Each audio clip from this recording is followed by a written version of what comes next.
नमस्कार। तो आज हम आपको बताने जा रहे हैं एक और एक्सप्लेनर कैसे पाकिस्तान के जनरल फील्ड मार्शल कहिए अब आसिम मुनीर खुद को रसियन एक लेफ्टिनेंट थे, अब नहीं रहे इस दुनिया में, स्टेनिलास पेट्रोव, वो बनने की कोशिश कर रहे हैं। अब आपको बताऊंगा इस कहानी में कि स्टेनिलास पेट्रोव की कहानी क्या है। आसिम मुनीर इसलिए कनेक्शन ये है कि आसिम मुनीर ने इस्लामाबाद में इजिप्ट यानी मिस्र, तुर्की की बैठक बुलाई है विदेश मंत्रियों की, और ईरान को वो चाहते हैं कि अमेरिका के साथ एक साथ बैठाएं और ईरान जंग बंद हो। इजराइल और अमेरिका ने जो हमले जारी किए हैं, ईरान जो हमले कर रहा है उस पर सीज फायर हो जाए, जिसका जिक्र ट्रंप ने भी किया। लेकिन क्या इतना आसान है? इसी आसिम मुनीर ने अभी 2 दिन पहले कहा कि यहाँ के सियाओं को, पाकिस्तान के सियाओं को, कि तुम्हें अगर दर्द है तो चले जाओ ईरान। जिस आर्मी में पाकिस्तान की 10 लाख में 3 लाख शिया हैं, तो आसिम मुनीर ऐसे ही तो कुछ कर नहीं रहे। ऊपर से सऊदी अरब के साथ तो पैक्ट किया था, सिक्योरिटी पैक्ट, कि भारत को हम जद मिलाएं और भारत से अगर कोई लड़ाई होती है तो सऊदी को लपेटें। अब बेचारे खुद लपेटे में आ रहे, क्योंकि पैक्ट के मुताबिक अगर सऊदी अरब पर ईरान हमले करता है तो पाकिस्तान को उसके समर्थन में अपनी सीमा पे जवाबी कार्रवाई, ईरान के खिलाफ जंग छेड़ना पड़ेगा, और इसका क्या अंजाम होगा सब जानते हैं। लिहाजा उनकी कोशिश है कि थर्ड वर्ल्ड वार जो सो कॉल्ड है उसको रोक दिया जाए, और इसीलिए इस्लामाबाद में बड़ी बैठक बुलाई गई है। लेकिन हम कहानी उस पेट्रोव की करेंगे आज, स्टेनिलास पेट्रोव।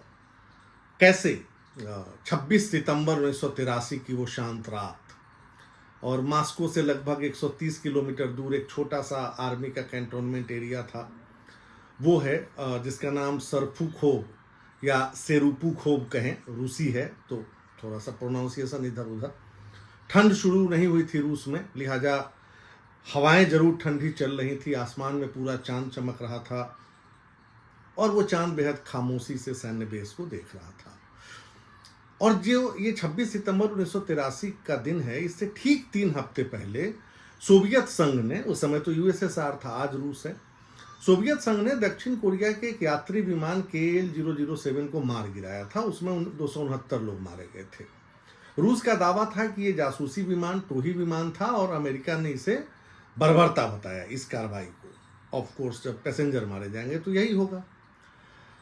तो उस रात हुआ क्या कि जमीन के नीचे बने गुप्त बंकर में स्टेनिलास पेट्रोव, लेफ्टिनेंट कर्नल थे, वो कमांडर की कुर्सी पर बैठे थे। शीत युद्ध का समय था, आप समझ ही रहे होंगे, दोनों तरफ से तनातनी। इससे पहले 1962-63 में क्यूबा संकट, आपको याद होगा, मिसाइल संकट, जब लग रहा था कि अब न्यूक्लियर वार फिर शुरू होगा। और वो सदा की तरह वो रात को कमांडर की तरह अपने कंप्यूटर नेटवर्क पे पेट्रोव देख रहे थे, क्या हो रहा है नहीं हो रहा है, चारों तरफ सन्नाटा था। अचानक एक सायरन से पूरा बंकर गूंज उठा।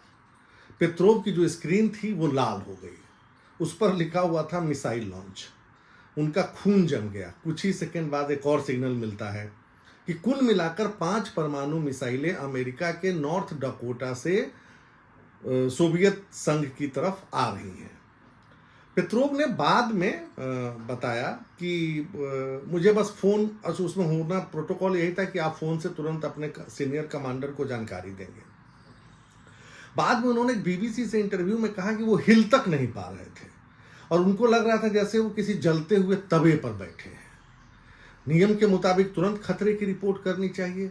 अगर ऐसा करते तो क्या होता, रूस जवाब में अमेरिका पर परमाणु हमला करता, यानी दुनिया का अंत निश्चित था उस दिन। लेकिन पेट्रोव को लगा कि ये सिस्टम 100% भरोसेमंद नहीं है, और एक मन में बात आई कि आखिर कोई देश, वो भी अमेरिका, युद्ध शुरू करेगा तो सिर्फ 5 मिसाइलों से तो नहीं कर सकता। उनके पास सोचने का समय नहीं था, लिहाजा उन्होंने सूझबूझ से काम लिया और इसको फॉल्स अलार्म घोषित कर दिया, और अपनी भी जान जोखिम में डाल ली। अगर वह गलत होते तो कुछ ही मिनटों में रूस पर मिसाइलें गिरती और वो जिंदा नहीं बचते।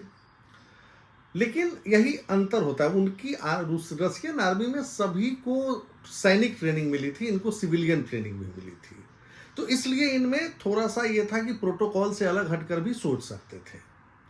लेकिन जब वो जिंदगी के कुछ सबसे लंबे कुछ मिनट बीतने के बाद भी वो मिसाइलें गिरी नहीं जो उन्होंने सोचा था अमेरिका ने दागी है, सिस्टम ने बताया था, तब उन्होंने राहत की सांस ली कि वाकई ये अलार्म गलत था।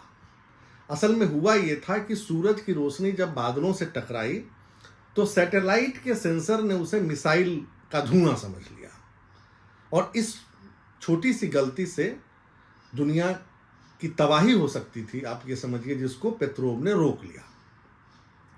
और ये घटना 83 में ही सामने नहीं आई। जब सोवियत संघ का विघटन होता है उसके बाद 1996 में ये कहानी बाहर आई, और तब दुनिया भर के मिलिट्री कमांडर्स ने पेट्रोव का शुक्रिया अदा किया। उस पर कई डॉक्यूमेंट्री भी बनी।